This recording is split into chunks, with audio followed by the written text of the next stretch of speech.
Bismillahirrahmanirrahim. Assalamualaikum warahmatullahi wabarakatuh. Waalaikumsalam warahmatullahi wabarakatuh. Alhamdulillah wassalatu wassalamu ala man la nabiyya ba'da nabiyyina Muhammad ibn Abdillah wa ala alihi wa sahbihi wa mawala. La haula wa la quwwata illa billahi al-'ali. Ikhwatul Islam, a'azzani wa azakumullah. Puji syukur kita panjatkan kepada Allah Tabaraka Ta'ala. Syukur alhamdulillah di petang hari ini kita kembali berkumpul bersama di tempat yang mulia ini untuk mengerjakan salah satu kewajiban kita sebagai seorang muslim, yaitu belajar agama ini, terutama yang berkaitan dengan masalah akidah atau tauhid. Kita sampai di syarahnya sekarang. Silakan Pak Ali Imron. Pak siapa kemarin yang baca? Mas Fajar? Abu Faiz. Betul Abu Faiz.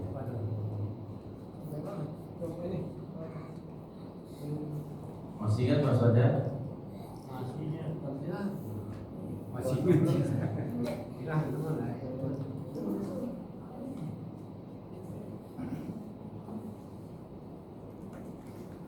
Kan? Syarah bab 9. Ya, maka sendiri. Bismillahirrahmanirrahim. Bab tentang menyembelih untuk selain Allah, yakni ancamannya dan bahwa perbuatan tersebut termasuk syirik. Firman Allah, "Qul inna sholati wa nusuki wa mahyaya wa mamati lillahi rabbil alamin.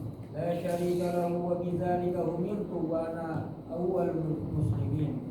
Katakanlah, sesungguhnya sholatku, sembelihku, hidupku dan matiku hanya untuk Allah, Rabb semesta alam. Tiada sekutu baginya. Iya, kita masuk syarahnya. Babu maja'a bid-dabhi li ghairi. Bab penjelasan tentang menyembelih untuk selain Allah. Maksudnya sebagai bentuk pemujaannya. Orang dia sembelih kambing untuk terhindar dari gangguan jin yang diyakini keberadaannya di tempat itu, atau dia lemparkan kepala kerbau, misalnya nelayan ya, dia sembelih kerbau lalu dilemparkan itu kepalanya untuk persembahan kepada para penghuni laut, agar mereka tidak mengganggu para nelayan yang berusaha mencari nafkah di laut. Nah, ini semua namanya menyembelih untuk selain Allah, dan ini masuk kategori syirik. Kenapa? Pertanyaannya seperti itu. Karena di dalam surah Al-An'am ayat 162 sampai 163 Allah berfirman, "Kul ucapkanlah olehmu wahai Muhammad, kata Allah, inna sholati, sesungguhnya sholatku, wa nusuki." Nah, ini sisi pendalilannya. Nusuki artinya sesembelihanku. Ketika sungguh sholatku dan sesembelihanku, ini jadi bukti disejajarkannya sesembelihan dengan sholat, menunjukkan kedudukan menyembelih itu sama seperti kedudukan sholat, yaitu sama-sama ibadah. Wa mahyaya wa mamati, hidupku dan matiku lillah, hanya untuk Allah. Siapa Allah? Rabbil alamin, Rabbnya alam semesta. Ya, alam itu selain Allah namanya alam. Ada pepohonan, tentu hewan, bebatuan, gunung, laut, itu namanya alam.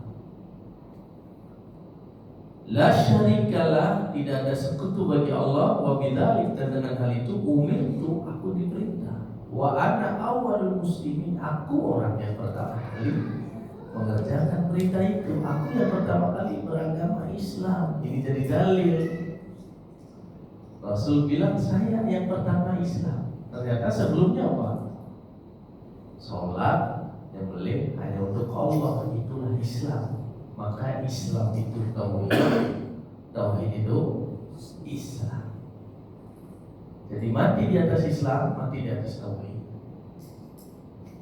Karena Rasul mengkalimatkannya wa ana awal muslimin, saya orang Islam pertama. Siapa orang Islam itu?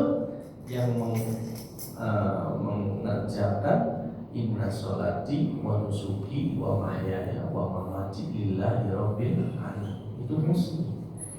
Yang sholat ibadah untuk Allah, hidup mati juga untuk itu muslim. Maka Rasul bilang ana awal muslim, saya orang Islam pertama. Ya, makanya kata Imam Al-Barbahari, Islam itu tauhid dan tauhid itu Islam. Jadi kalau dimaksud mati di atas Islam, mati di atas tauhid. Yang dimaksud husnul khatimah, husnul khatimah mati di atas tauhid. Walaupun kelihatannya orangnya lagi tidur. Ya. Silakan Mas Fajar. Dan demikian itulah yang diperintahkan kepadaku, dan aku adalah orang yang pertama-tama menyerahkan diri kepada Allah. Al-An'am ayat 162 sampai 163. Ibnu Katsir berkata, Allah Ta'ala memerintahkan Nabi SAW agar mengabarkan kepada orang-orang musyrikin yang menyembelih selain Allah dan menyembelih untuknya, bahwa beliau mengikhlaskan sholat dan sembelihan karena Allah semata. Karena orang-orang musyrik menyembah berhala dan menyembelih untuknya, maka Allah memerintahkan Nabi SAW agar menyelisihi mereka, berpaling dari apa yang mereka pegang, dan menghadapkan niat dan maksud serta tekad untuk ikhlas kepada Allah Ta'ala. Iya, cukup. Kata Ibnu Katsir ya, tadi dibaca oleh Mas Fajar, jazakumullah khair. Mudah-mudahan nanti ada 2 mic itu, satu ke Mas Fajar jadi masuk juga ya. Di Sapa Marwah begitu, ada satu, ada lagi yang suka baca tuh, alhamdulillah langsung dijawab. Ya. Ya. Kan katanya mau masih dihijau. Coklat. Kata Ibnu Katsir, ya'muruhu ta'ala, Allah tabaraka ta'ala memerintahkan beliau Nabi Muhammad SAW ayukhbirul musyrikin, agar Nabi beritahu orang musyrik.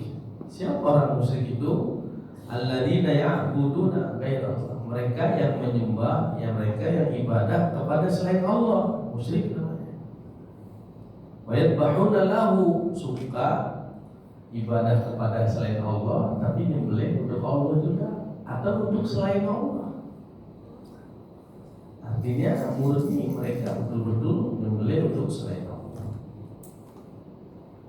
Diinfokan oleh Nabi agar mereka tahu bahwa Nabi itu akhlasulillahi sholatahu wa dhabihatahu, bahwa Nabi mengikhlaskan sholatnya, Nabi mengikhlaskan sesembelihannya hanya untuk Allah. Lianal musyrikin ya'buduna al-asnam, orang musyrik mereka sembah patung. Wa yadbahuna laha, mereka juga menyembelih untuk patung. Fa amarahullahu ta'ala bi mukhalafati, Nabi diperintah oleh Allah untuk menyelisihi para musyrik. Walil hiraf amma hum fihi, berpaling dari kebiasaan orang musyrik. Wal iqbalu bil qasdi wan niyyah, meluruskan maksud dan niat. Ada Ibnu Qayyim yang suka merusak niat itu 2. 1 kepentingan, 2 kesenangan. Ya, kata Ibnu Qayyim, orang yang ibadah tapi tidak niat dapat pahala. Orang yang ibadah karena kepentingan dan karena kesenangan, bukan gak dapat pahala, malah dapat dosa. Ya, masih baca Quran atau zikir tapi tidur, subhanallah, subhanallah, nggak dapat pahala tidur, Tapi kalau subhanallah ya karena kepentingan. Ada dasar saya nih, subhanallah, subhanallah, biar kedengeran. Ini karena kepentingan, bukan nggak dapat pahala, justru dapat dosa. Atau karena kesenangan juga sama. Ini dua hal ini merusak. Wal azmu 'ala al-ikhlas lillahi ta'ala. Tekadkan keinginan kita untuk benar-benar mandi karena ingin mencari wajah Allah Azza, ingin mencari ridho Allah. Ya. Nah, sekarang masuk perkataan Mujahid, Mas Fajar. As-Sauri dan As-Suri berkata, "Wanusuki adalah penyembelihanku." Demikian pula yang dikatakan oleh Ad-Dahhak. Demikian pula yang dikatakan oleh Ad-Dahhak. Yang lain berkata, "Wa mahyaya wa mamati," hidupku dan matiku. Ya, diulangin dikit ya, bukan dahak, dohak, ad-dohak.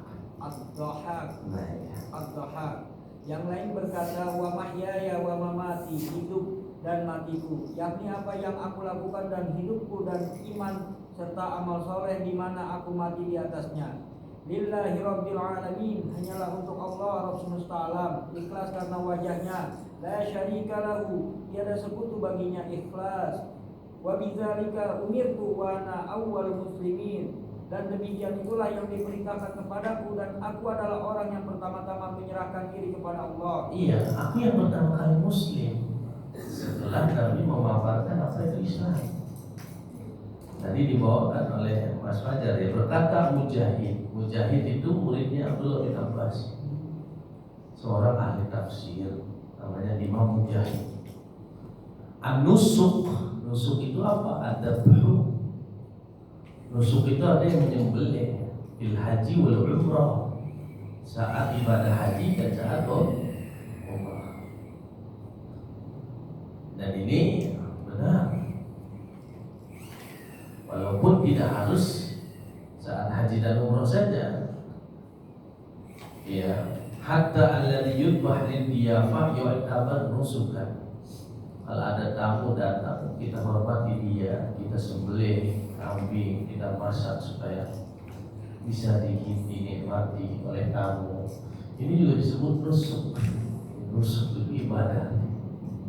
Apa menyembelih? Ya. Jadi kata Imam Mujahid, As-Sauri tadi dibawakan juga. As-Sauri berkata dari As-Sudi. Nah, As-Sudi satu letting dengan Imam Mujahid, sama-sama muridnya Abdullah bin Abbas. Dari Sa'id bin Jubair, nusuki artinya dabhi, nusuki artinya sembelihanku, demikian juga ad-dahhak. Yang lainnya mengatakan wa mahyaya wa mamati, hidupku dan matiku, ai wa ma ajihi fi hayati, apa yang aku datangi, apa yang aku kerjakan dalam hidupku, dan aku mati di atas iman dan amal saleh, semuanya lillah, harus karena Allah. Siapa Allah? Rabbnya alam semesta. Khalisan liwajhihi, ikhlas karena ingin mencari wajah. La syarika lahu, tidak ada sekutu baginya, ikhlas. Umirtu, aku diperintah seperti itu. Aku yang pertama kali berserah diri kepada Allah. Jadi berserah diri itu dengan cara mentauhidkan Allah. Lanjut Mas Fajar. Ibnu Katsir berkata, benar seperti apa yang dia katakan, karena seluruh nabi sebelum Nabi SAW berdakwah kepada Islam, yaitu ibadah kepada Allah semata, tidak ada sekutu baginya.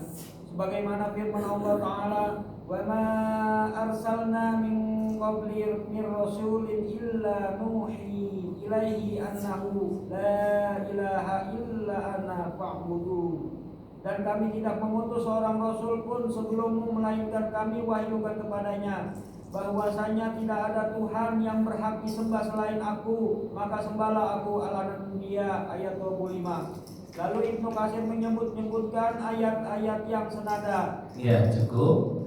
Dibawakan juga tadi oleh Imam Ibnu Katsir, min hadhil ummah, aku yang pertama kali beragama Islam dari umat ini, dari umat Nabi ya. Karena Islam ada dua definisinya, Islam secara umum, Islam secara khusus.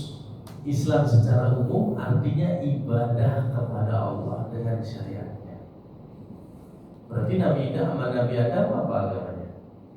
Islam, mentauhidkan Allah dan mengerjakan syariat. Nabi Nuh Islam, Nabi Ibrahim Islam, Ismail Islam, semua Islam. Tapi kalau Islam yang khusus, nah ini yang dimaksud oleh Nabi, saya yang pertama kali beragama Islam, ini Islam secara khusus. Islam yang dibawa oleh Nabi Muhammad Sallallahu Alaihi Wasallam. Ya. Jadi yang beda antara Nabi antara Rasul apanya? Syariat. Hah? Syariat. Syariatnya. Yang sama tauhidnya. Jangankan antar Nabi, syariat Nabi Muhammad pernah nggak mengalami nasakh mansukh? Pernah, contohnya? Dulu kalau ada wanita ditinggal mati oleh suaminya, masa iddahnya 1 tahun penuh. Lalu datang ayat yang lain dalam surah Al-Baqarah bahwa wanita ditinggal mati suaminya iddahnya berapa? 4 bulan 10 hari. Kok ada perubahan? Padahal masih syariat Nabi Muhammad. Karena kondisi manusia beda. Bayangin aja perempuan suruh nunggu 1 tahun. Banyak yang gak kuat. Apalagi sekarang beda sama wanita dulu. Wanita sekarang kadang suaminya udah sakit parah, belum meninggal, udah pengen kawin lagi.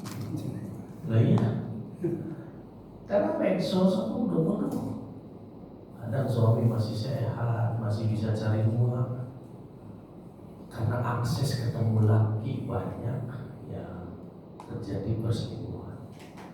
Apalagi perempuan itu kerja banyak, terjadi penyakit SARS, selingkuh antar rekan sekerja.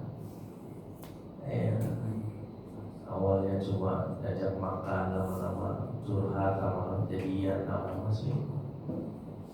Banyak. Oleh sebab itu Allah tahu urusan perempuan zaman dulu mati suaminya, jangan nikah kamu ya, setahun full. Menurut kondisinya beda. Padahal itu masih syariat Nabi Muhammad ya, ada nasakh mansukh. Kiblat juga sama. Awal-awal Islam kiblat tadinya kemana? Baitul Maqdis dulu, lalu berubah ke Masjidil Haram. Jadi untuk kemaslahatan manusia. Jadi itu ya. Kalau janda itu berapa indahnya? Pada orang cerai, suaminya masih hidup, berapa indah perempuan ini? 1 hari setengah. Berapa?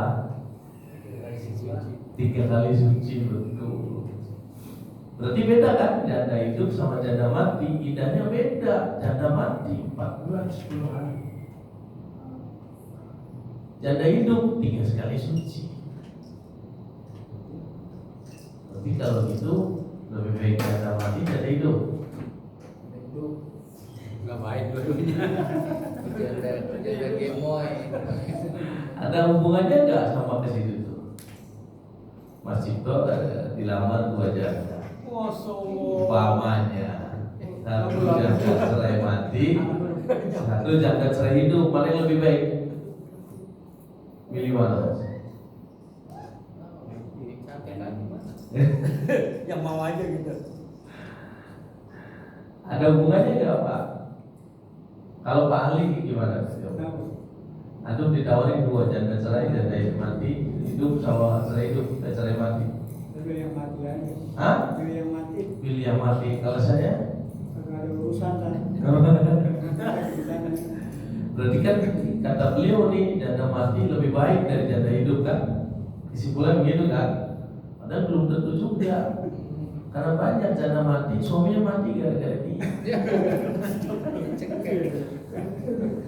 Sujon aja Ustaz. Maka tidak ada hubungannya dengan baik buruknya orang. Ya, tergantung pribadinya kan. Gitu. Jadi jangan antum pastikan kalau janda hidup, janda mati lebih baik. Tidak juga ya. Karena tidak sedikit suami mati gara-gara istrinya. Tiap hari kalian stroke mulu. Mana stroke-nya? Ini contohnya Pak. Oh iya beliau ya. Bukan, beliau duda ya. Kalau duda ada idahnya enggak? Enggak ada. Laki-laki enggak ada idahnya ya? Ada. Ya nunggu yang mau janda ceweknya. Itu bukan idah. Yang mau. Tuh ngobrol keras-keras kepaham itu. Kayaknya kasih kode banget. Bosnya. Itu ada abang dari sebelah kiri bang. Ya lanjutin Pak Fajar.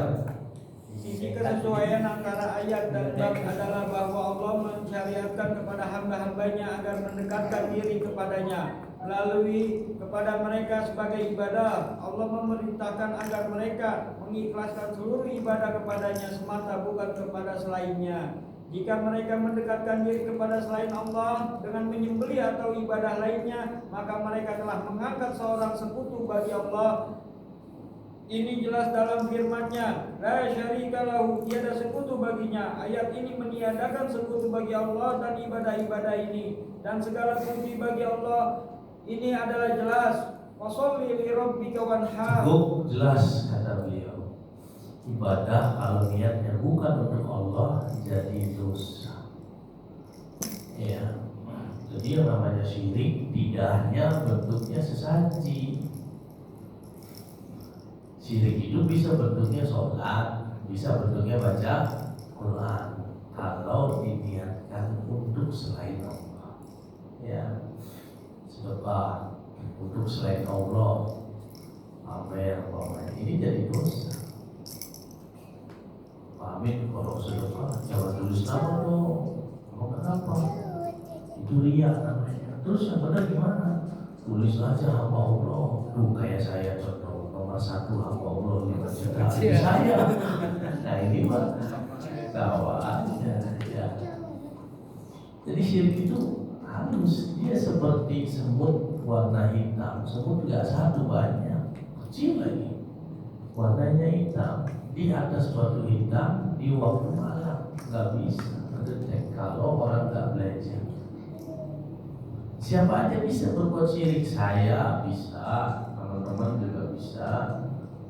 Ya, yang baca Quran, yang berdoa, yang bersedekah itu kalau niatnya tidak karena Allah bisa jadi syirik. Ya. Kita lanjut Al-Kautsar ya. Allah berfirman, baca.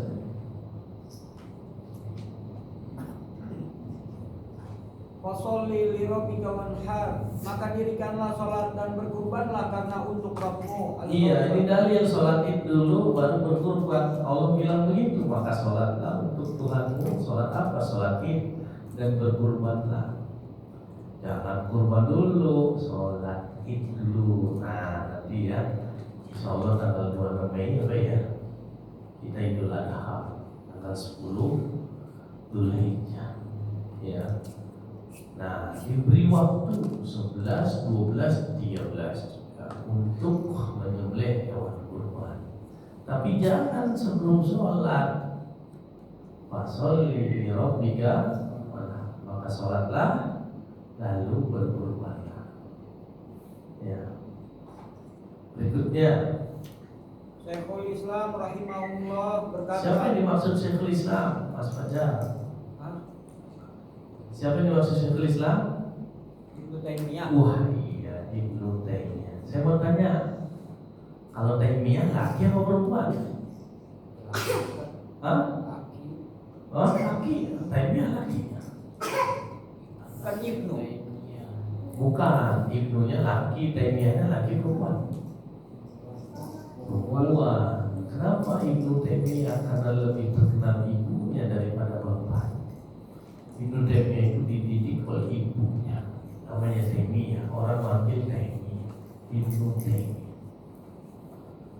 Banyak orang-orang yang dididik oleh ibunya, jadi Imam Bukhari oleh ibunya, Imam Ahmad oleh ibunya, Ibnu Taimiyah. Sampai orang sebut Ibnu Taimiyah, Taimiyah itu bukan bapaknya, ibunya. Bukan nasabnya ke bapaknya, bukan ya. Tapi orang mengenalnya Ibnu Taimiyah, kemana-mana yang mendidik ibunya. Kalau Ibnu Hajar yang mendidik saudara perempuannya, Ibnu Hajar. Jadi dibalik laki-laki hebat, ternyata yang mendidik perempuan. Makanya cari perempuan yang benar. Karena para ulama banyak lahir lewat perempuan yang benar. Dari yang salah ya. Hah? Yang salah. Ya salah Salah. Yang salah baik kepada mau. Yang enggak salah pas tapi anak 3 ya kan. Kerja. Allah. Sampai. Jodoh tidak hanya Allah ya. Insyaallah. Jangan putus asa. Kalau yang kirim bidadari besok. Silakan lanjutin Mas Fajar. Syekhul Islam rahimahullah berkata, Allah Ta'ala memerintahkan untuk menggabungkan dua ibadah ini, yaitu sholat dan menyembelih. Yang keduanya menunjukkan kedekatan, kerendahan, ketergantungan, berbaik sangka, kuatnya keyakinan, ketenangan hati kepada Allah dan kepada janji-janjinya. Berbeda dengan keadaan orang-orang sombong lagi angkuhnya, yang merasa tidak membutuhkan Allah. Orang-orang yang dalam sholat yang tidak merasa memerlukan Rabb mereka, orang-orang yang tidak menyembelih karena takut miskin. Oleh karena itu Allah mengumpulkan keduanya dalam firman-Nya, Qul inna sholati wa nusuki. Katakanlah sesungguhnya sholatku dan sembelihku. An-nusuk adalah sembelihan karena Allah demi meraih wajahnya. Dua ibadah ini adalah ibadah paling mulia yang mendekatkan kepada Allah. Dia menghadirkan fa yang menunjukkan sebab, karena melaksanakan hal ini merupakan sebab terlaksananya rasa syukur atas nikmat Kautsar. Iya, inna kal Kautsar. Sesungguhnya kami telah memberikan kepada Muhammad Al-Kautsar. Konsekuensi apa? Fasholli li rabbika maka sholatlah dan berkorbanlah. Itu Nabi, apalagi kita. Jadi kita sholat sebagai bentuk syukur kita kepada Allah. Juga kita berderma bisa dengan berkorban atau dengan yang lain sebagai ungkapan rasa syukur. Kita tidak baru dapat berita di Cirebon itu ada kawan sakit kelenjar sini, dioperasi tambah gede lagi, dioperasi tambah gede lagi, sekarang udah gak bisa ngomong. Kalau kita lihat kondisi dia dengan kita jauh, kita jangankan ngomong, jalan aja bisa, dia jangankan jalan, ngomong aja tidak bisa. Apakah kita nggak mau bersyukur? Jadi jangan dilihat saya duda anak dia, jangan itu yang dipegang. Saya bisa lihat, saya bisa makan, banyak. Saya bisa jalan, saya punya kerjaan, saya Masya Allah punya sahabat. Itu yang diingin. Sehingga tertarik untuk mengerjakan sholat, tertarik untuk berderma, khususnya dengan hewan kurban. Makanya sholat dan berkurban tidak akan terjadi kalau nggak karena Allah. Ya, makanya di sini pakainya fa, maka sholatlah kamu, maka berkorbanlah kamu. Ketika sudah dapat, kalau Nabi Al-Kautsar, kalau kita nikmat yang banyak. Ya. Lanjut, Fajar. Ibadah badan yang paling mulia adalah sholat. Ibadah harta yang paling mulia adalah menyembelih. Banyak perkara yang terkumpul bagi seorang hamba dalam sholat yang tidak terkumpul pada selain, sebagaimana hal itu diketahui oleh orang-orang mempunyai hati yang hidup banyak perkara yang terkumpul dalam menyembelih jika diiringi dengan iman dan ikhlas, seperti kuatnya keyakinan dan berbaik sangka. Perkara yang mengagungkan Nabi Shallallahu Alaihi Wasallam sendiri adalah orang yang banyak sholat dan banyak menyembelih. Iya, Nabi SAW paling banyak sholatnya, paling banyak menyembelih. Itu jangan nungguin kurban yang itu. Itu setahun sekali itu belinya. Iya, tiap bulan dia bedakan. Ya, kalau nggak bisa kambing, ayam, kalau saya betok, masak apa, bagi-bagi kawan. Ada masalah. Itu masuk. Nabi SAW paling sering sholat, paling sering nyembelih. Jangan bakhil. Ya, bakhil itu jangankan orang dermawan, orang bakhilnya sendiri benci sama bakhil. Kata si pelit, jangan main sama si fulan pelit, padahal dia juga pelit. Ya. Jadi antum nggak ada masalah untuk pelihara ayam-ayam kecil, dapat ribu untuk beli besarin sebulan sembeli. Ya, antum malas yang belinya, datang ke tukang potong bayar 10.000 udah jadi daging. Bagi pahalanya besar. Ya. Dan Nabi paling sering sholat, paling sering berbagi hewan. Apalagi saat kurban, tak pernah bolos tadi. Selalu. Saking sayangnya Nabi mengatasnamakan hewan kurbannya untuk beliau dan umatnya. Allahumma taqabbal minni wa ummati, yang terimalah dariku dan dari umatku yang belum sempat berkurban sudah dikurbani oleh Nabi.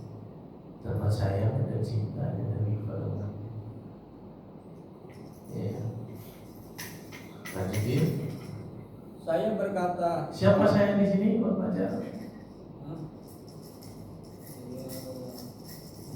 Penulis buku ini namanya Syekh Abdurrahman bin Hasan bin Muhammad bin Abdul Wahab, yaitu penyusun kitab Fathul Majid. Ya. Dia adalah cucu dari Syekh Muhammad bin Abdul Wahab, cucunya. Ya, kultu aku berkata, kata beliau terus. sholat mengandung banyak ibadah, di antara doa, takbir, di antaranya doa, takbir, tasbih, qiraah, tasmi, pujian, berdiri, ruku, sujud, i'tidal, menegakkan wajah untuk Allah Ta'ala, menghadap kepadanya dengan hati, dan perbuatan-perbuatan lainnya yang disyariatkan di dalam sholat. Iya, dalam sholat itu banyak sekali. Ada tasbihnya, ada doa.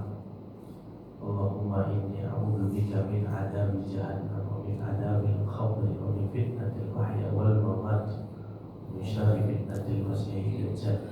Allahumma a'inni ala dzikrika wa syukrika wa husni ibadatik. Sebelum salam itu mau tambahin doa untuk orang tua boleh, doa untuk sehat badan boleh, doa untuk kesolehan istri, anak-anak boleh.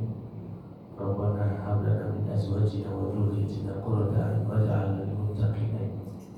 Terus doa, assalamualaikum warahmatullahi wabarakatuh. Mau doanya sangat sujud silakan. Dan itulah tempat terbaik bagi doa. Selain doa juga ada takbir, Allahu Akbar, apalagi sholat ini. Takbirnya berkali-kali.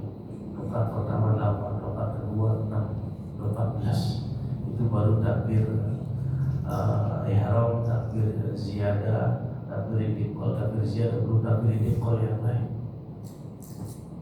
Ada tasbih, ada qiraah, ada tasbih, ada pujian, ada berdiri, ada ruku', ada sujud, i'tidal, ada menghadapkan wajah kepada Allah, ada menghadapkan hati kepadanya, dan yang lainnya dari syariat sholat.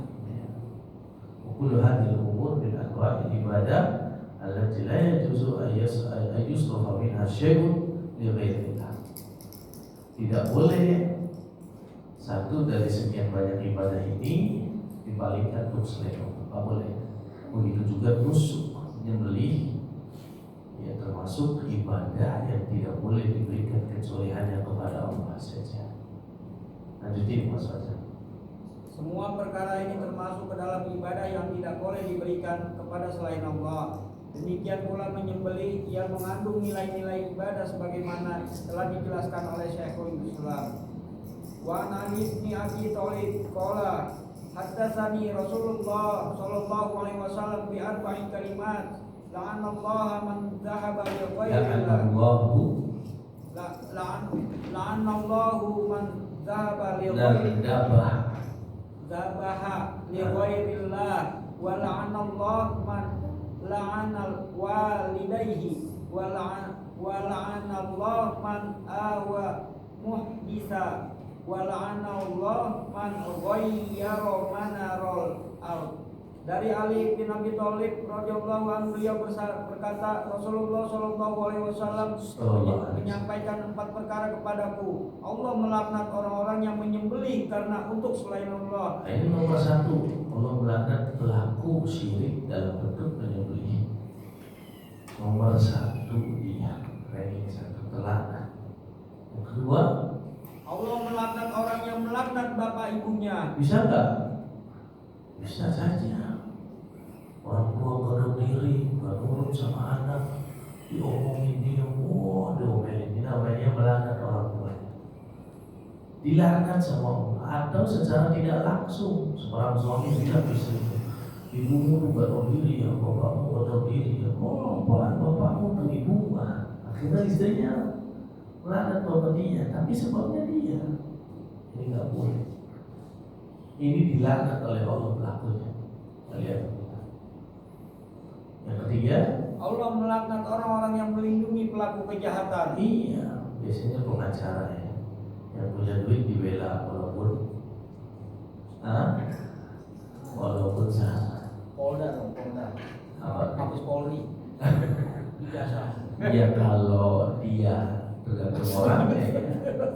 Cuma siap-siap dilaknat kalau dia dia melindungi pelaku kejahatan, dilaknat oleh. Terus baca lagi. Allah melaknat orang-orang yang merubah patok-patok atau batas tanah. Diriwayatkan oleh Muslim dari beberapa jalan, padanya terdapat kisah. Perincian syarah hadis yang diriwayatkan oleh Imam Ahmad dari Abu At-Tufail, dia berkata, kami berkata kepada Ali, qulna li Ali akhbirna bi syai'in asarrahu ilaika Rasulullah sallallahu alaihi wasallam, faqala man asarra ilayya syai'an katamahun nas walakinni sami'tuhu yaqulu la'anallahu man dzabaha li ghairillah wa la'anallahu man awa muhditsa wa la'anallahu man la'ana walidayhi wa la'anallahu man ghayyara tuhumal ardi yakni manar. Kami pernah berkata kepada Ali, kabarkanlah kepada kami sesuatu yang pernah Rasulullah sallallahu alaihi wasallam bisikkan kepada kamu. Dia berkata, beliau tidak pernah membisikkan apapun kepada kami yang beliau sembunyikan dari orang-orang. Hanya saja aku mendengar beliau bersabda, Allah melaknat orang-orang yang menyembelih untuk selain Allah. Allah melaknat orang-orang yang melindungi pelaku kejahatan. Allah melaknat orang-orang yang melaknat bapak ibunya. Dan Allah melaknat orang-orang yang merubah batas-batas tanah, yakni patok-patoknya. Terus sekarang sertifikat, kalau dulu batasan, ya sertifikat yang diadakan dipalsukan macam-macam itu, maaf ya, orang kakak menguasai warisan adiknya nggak boleh pakai, nggak boleh jual, banyak dikuasain sendiri. Ini perbuatan terangkat kamu. Baca lagi. Dan Ali bin Abi Thalib adalah Imam Amirul Mukminin Abu Al-Hasan Al-Hashimi, sepupu Rasulullah sallallahu alaihi wasallam. Iya, dia sepupu Nabi karena bapaknya siapa? Abu Thalib, masih saudara sama Abdullah, ya, Nabi. Berarti Nabi dengan Ali apa? Sepupu, saudara sepupu. Dan dia pun suami dari putrinya, yaitu Fatimah Az-Zahra. sepupu Rasulullah SAW dan suami putri Fatimah Zahra. Beliau adalah seorang sahabat yang masuk Islam pertama kali, ikut serta dalam perang Badar. Maksudnya pemuda yang pertama masuk Islam Ali bin Abi Thalib. Adapun laki-laki yang pertama masuk Islam di zaman Rasulullah Abu Bakar. Kalau di zaman kenabian Warokah bin Nawfal. Beda ya. Jelas ya. Perempuan yang pertama kali masuk Islam Khadijah radhiyallahu anha. Ya, lanjutkan. Salah seorang dari 10 sahabat yang dijamin surga, Khulafaur Rasyidin yang keempat. Manakibnya Sohor dibunuh oleh Ibnu Muljam Al-Khariji pada bulan Ramadan tahun 40 Hijriah. Yang bunuh itu Muljam Al-Khariji yang berpaham sesat, ya, dia mengkafirkan Ali, bahkan membunuh. Ini kalau itu semoga Allah SWT menjauhkan kita dari paham Khawarij. Ini ditandai sampai sini. Ya, silakan ada.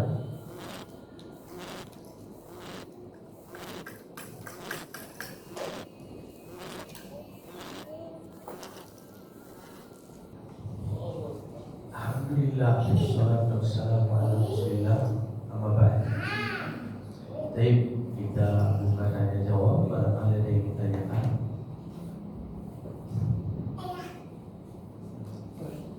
Silakan Pak Ali.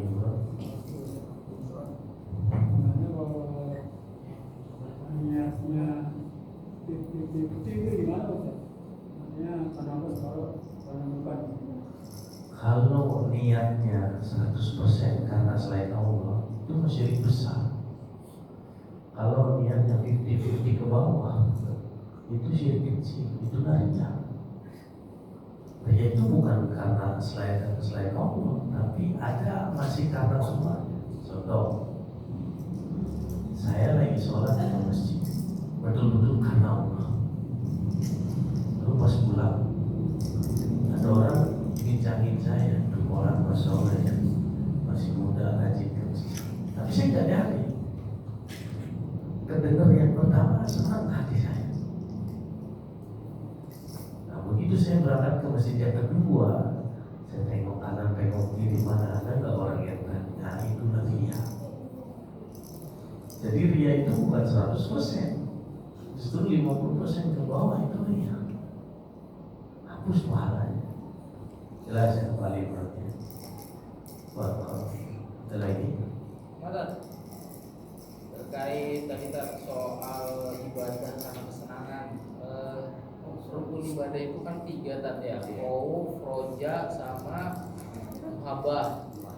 Nah, kalau muhabah itu kan cinta berarti senang gitu kan, senang untuk melakukan ibadah. Nah ini tadi kesenangan dibilang apa tadi? Merusak keikhlasan. Merusak keikhlasan.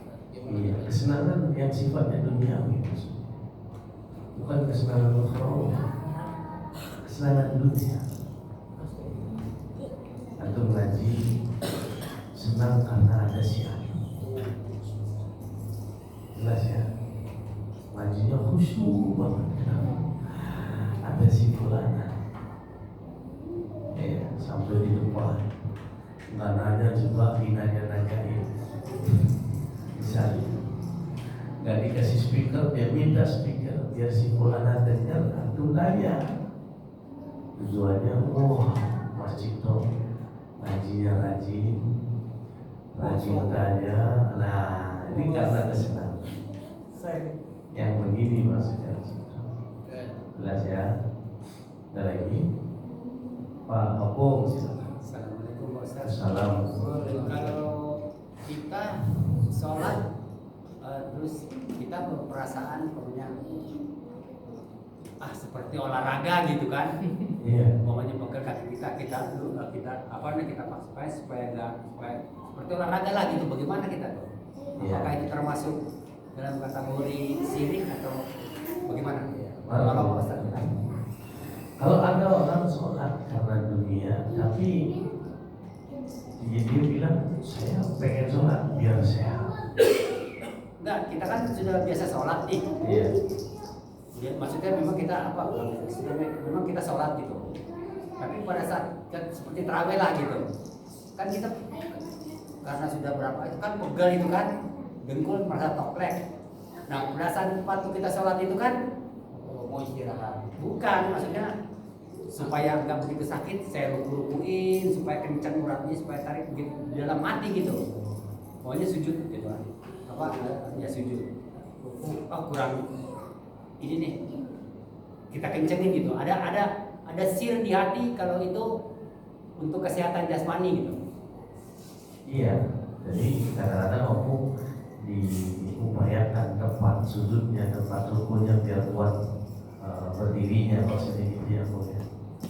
Ada supaya melatih otot juga. Ya sekali ya seperti itulah. Iya, tidak semuanya rusak, hanya pas saat itu aja. Sudah kalau bukan karena Allah, pahala dapat, ototnya sehat juga dapat. Tapi kalau karena otot doang, pahalanya nggak dapat, dosa singgah. Ya, dulu di zaman Nabi ada seorang laki-laki hijrah. Walaupun ini bukan sebuah urut hadis amal dunia, bukan. Tapi kisahnya ada. Dia hijrah dari Mekah karena ingin bertemu wanita yang namanya Ummu Qais. Hijrahnya sama, bareng berangkatnya sama dari Mekah, tapi tujuannya beda. Yang lain ingin ketemu Nabi, ingin selamat agama, ingin belajar agama, yang ini pengen ngelamar perempuan. Maka kata Nabi SAW, "Pamangkat dan hijrah dulu dunia, amin wa'atimnya ibuha, hijrah ke rumah aja, ilama aja lainnya." Kalau hijrahnya karena dunia atau karena wanita yang ingin dia nikahi, ya dia dapat dunia aja, tapi nggak dapat pahala. Nah, oleh sebab itu harus karena Allah nomor satu. Nanti sehat juga dapat, ya. Tapi kalau nggak karena Allah, sayang sekali. Ya, barakallahu. Ya, terima kasih Mas. Ada lagi, ya Mas Agus silakan. Kalau dalam menyembelih itu kalau tanpa bismillah apakah termasuk syirik? Terus tadi walaupun caranya dengan bismillah, dengan cara Islam, tapi untuk selain Allah itu termasuk syirik juga. Barakallahu. Kalau orang yang beli nggak baca bismillah, kalau dia sengaja jadi bangkai, nggak boleh dimakan. Kalau dia lupa, udah dipotong, aduh lupa nggak baca bismillah, maka baca bismillah setiap kali mau makan daging itu. Ya. Tapi kalau niatnya bukan untuk Allah, untuk jin, untuk setan, mau 1000 kali dia bismillah, tidak merubah hukum. Jelas ya. Orang berzina, melacur sama jablay, bismillah, tetap aja nggak mau mengubah. Ya, haram aja gara-gara bismillah jadi halal. Ya, jelas ya. Orang merokok, bismillah, jangan dikira dengan bismillah jadi halal rokoknya. Sama orang syirik, tidak akan merubah, tetap syirik. Ya, dia boleh untuk jin, untuk penghuni pantai selatan, untuk penghuni batu anu dan seterusnya. Walaupun dia baca bismillah, nggak boleh dimakan, karena ini sesembelihan untuk selain Allah, haram dimakan. Tapi kalau lupa, ini nyembelihnya untuk Allah, tapi lupa, nggak ingat baca bismillah, maka baca bismillah setiap kali mau makan daging itu. Bismillah. Tapi kalau nyengaja nih, Pak, jangan lupa ya bismillah dulu. Nggak usah lah, langsung potong aja. Jadi bangkai nggak boleh. Karena ini binatang yang disembelih dengan tidak menyebut nama Allah. Ya, Pak Ustaz, mau bertanya lagi Pak Ustaz. Itu kan tadi kita tahu itu kalau daging itu kita berprasangka dilapaskan bismillah gitu. Ya. Kita tetap makan gitu. Itu bagaimana? Kalau kita nggak tahu, kita nggak tahu.